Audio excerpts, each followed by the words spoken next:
Hello everyone, welcome to CCS IS academy. Students, आज हम discuss करेंगे टिग्रे क्राइसिस। टिग्रे क्राइसिस अभी limelight में बनी हुई है। तो फर्स्ट हम ये डिस्कस करते हैं कि टिग्रे क्राइसिस जो है वो किस रीजन से रिलेटेड है। स्टूडेंट, इथोपिया का जो नदर्न पार्ट है this is Tigray reason. Tigray reason Eritrea and Sudan, this is Sudan, ये दोनों के बॉर्डर्स को टच करता है। Okay, UPSC every year disputed island, disputed area से क्वेश्चन पूछता है और यूपीएससी को इस टाइप के क्वेश्चन बहुत ज़्यादा पसंद हैं। बट क्वेश्चन डायरेक्ट नहीं होंगे। फॉर एग्जांपल टिग्रे क्राइसिस अभी जो है लाइमलाइट में है, तो आपसे क्वेश्चन पूछा सकता है मैप बेस्ड। ओके, तो ये चीज़ें आपको याद रखनी है। तो मैप आपको पता होना चाहिए। टिग्रे रीजन इथोपिया का नदर्न पार्ट, और ये टच कर रहा है इरिट्रिया एंड सूडान को।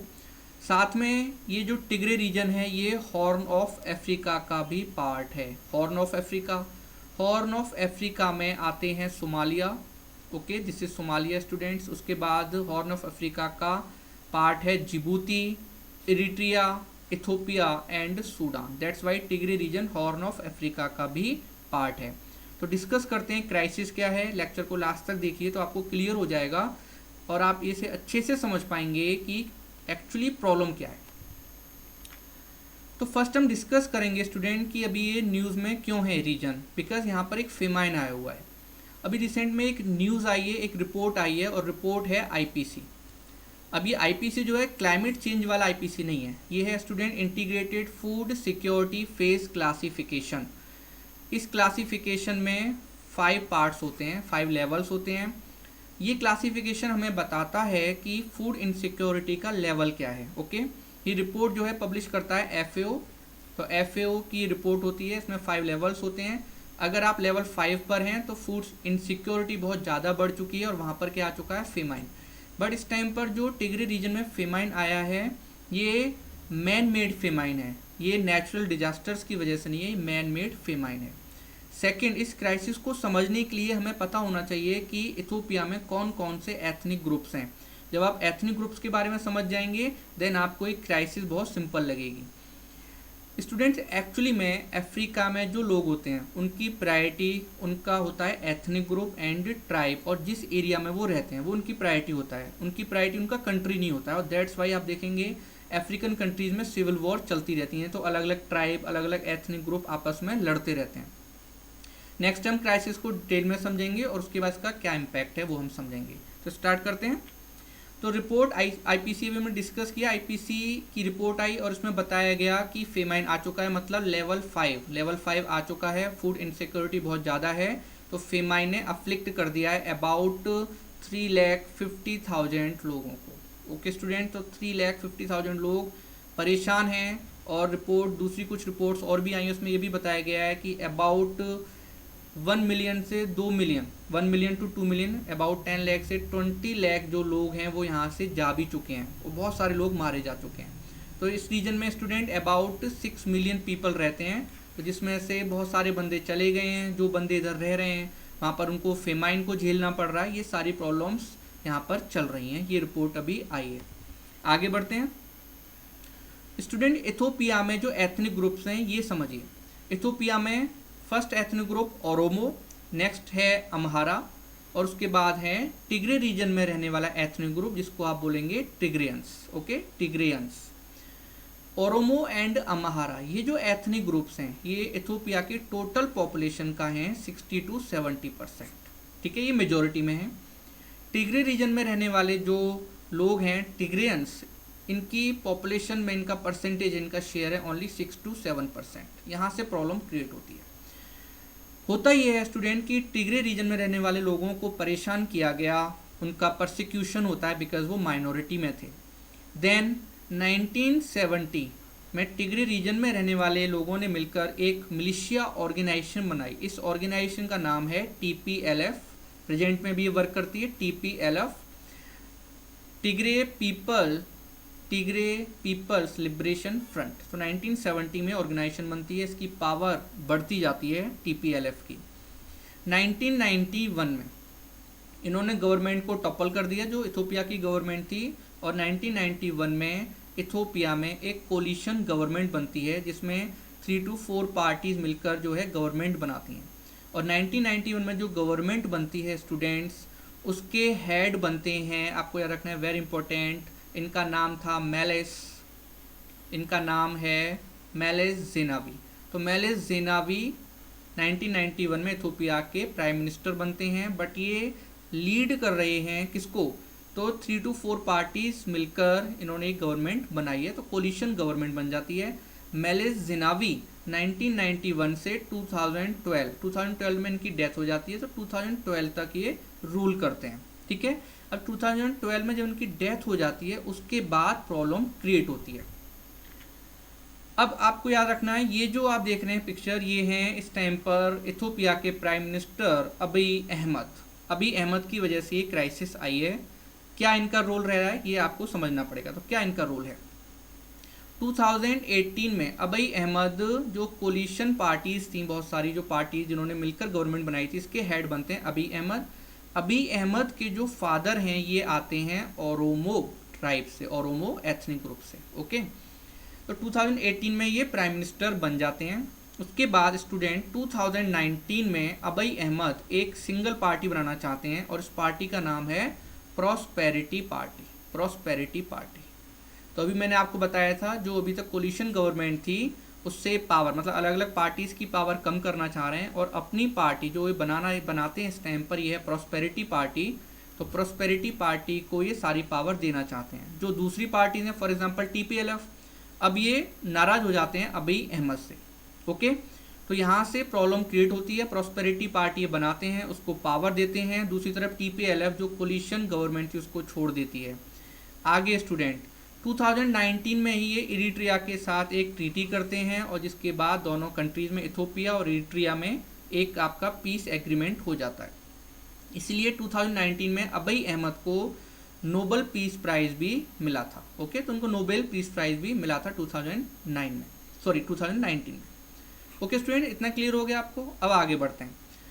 अब क्या होता है कि TPLF जो है वो अलग हो चुकी है, जो गवर्नमेंट थी। सेम टाइम पर अभी रिसेंट में जो प्रॉब्लम है ये आप समझिए, ये था इलेक्शन इशू क्या था, सितंबर 2020 में टिग्रे रीजन में प्रोविंशियल इलेक्शंस होने हैं, बट बिकॉज ऑफ कोरोना अबी अहमद ने बोला कि ये इलेक्शन जो है इनको हम पोस्टपोन कर रहे हैं। बट जो TPLF ने इस ऑर्डर को नहीं माना, इस ऑर्डर को डिफाई किया, और उसने इलेक्शन के लिए बोला कि हम इलेक्शंस कराएंगे। यहाँ से प्रॉब्लम क्रिएट होती है। तो टिग्रे रीजन में अभी भी पावर किसकी है, TPLF, बट फेडरल गवर्नमेंट में पावर किसकी है स्टूडेंट, अबी अहमद। तो यहाँ से प्रॉब्लम क्रिएट हो जाती है। अब TPLF बोल रहा है कि हम तो टिग्रे रीजन में प्रोविंशियल इलेक्शंस कराएंगे, बट दूसरी तरफ जो सेंटर में अबी अहमद है कहते हैं नो, आप इलेक्शंस को पोस्टपोन करिए। यहाँ से प्रॉब्लम क्रिएट होती है।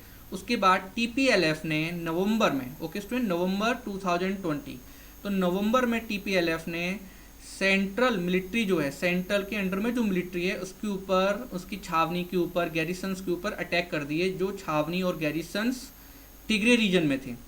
इसके बाद नवंबर में ही अबी अहमद ने ऑर्डर दे दिया अपनी मिलिट्री को कि आप अटैक करिए TPLF के ऊपर, उसको ख़त्म कर दीजिए, क्रश कर दीजिए। तो यहाँ से प्रॉब्लम स्टार्ट हो जाती है। ऑर्डर दे दिया गया, ऑफेंसिव ऑर्डर मिल जाता है मिलिट्री को। उसके बाद सिविल वॉर स्टार्ट हो जाती है।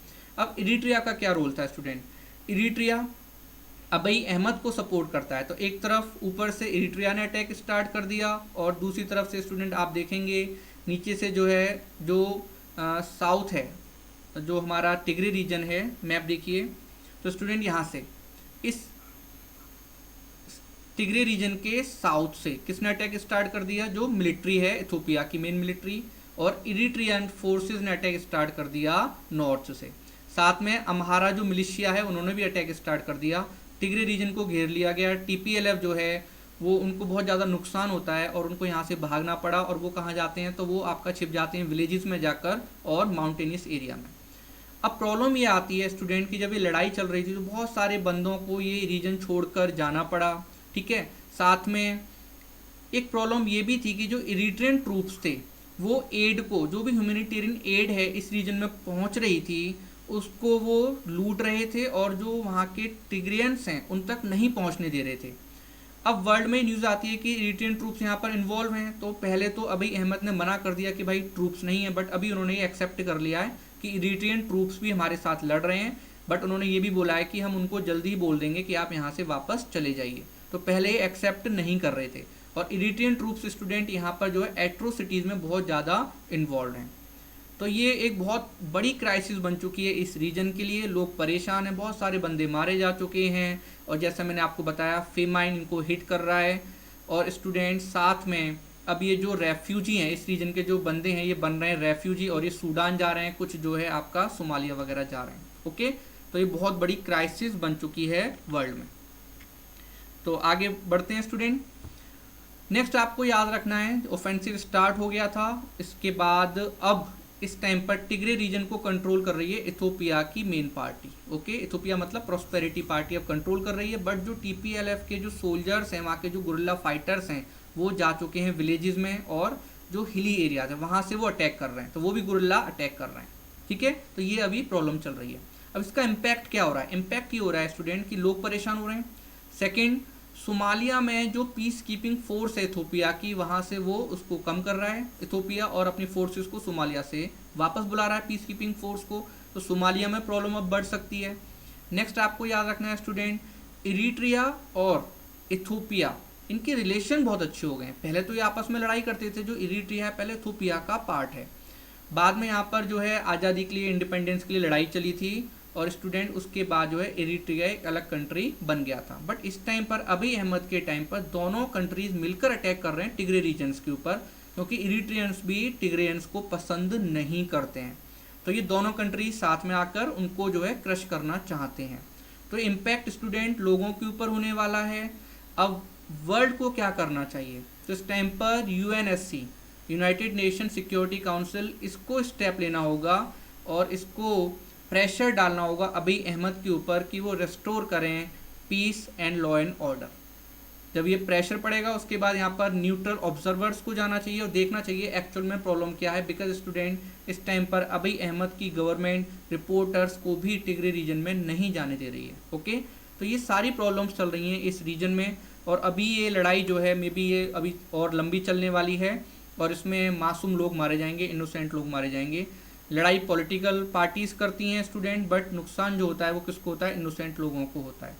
तो ये स्टूडेंट मेन प्रॉब्लम है जो मैंने आपको बताई टिग्रे रीजन में। टिग्रे क्राइसिस क्या है ये आपको समझ में आ गया होगा। तो सिविल वॉर जो भी अफ्रीका में हो रही है उसका मेन कॉज मैंने आपको बताया था कि अफ्रीकन जो होते हैं उनकी प्रायोरिटी उनका एथनिक ग्रुप, उनकी ट्राइब होती है, उनके लिए उनकी प्रायोरिटी कंट्री नहीं होता है, और दैट्स वाई ये अलग अलग ट्राइब्स, अलग अलग एथनिक ग्रुप्स आपस में लड़ते रहते हैं, और डिफरेंट अफ्रीकन कंट्रीज़ में ये सिविल वॉर्स चलती रहती हैं। ओके स्टूडेंट्स, तो ये थी आज की टिग्रे क्राइसिस।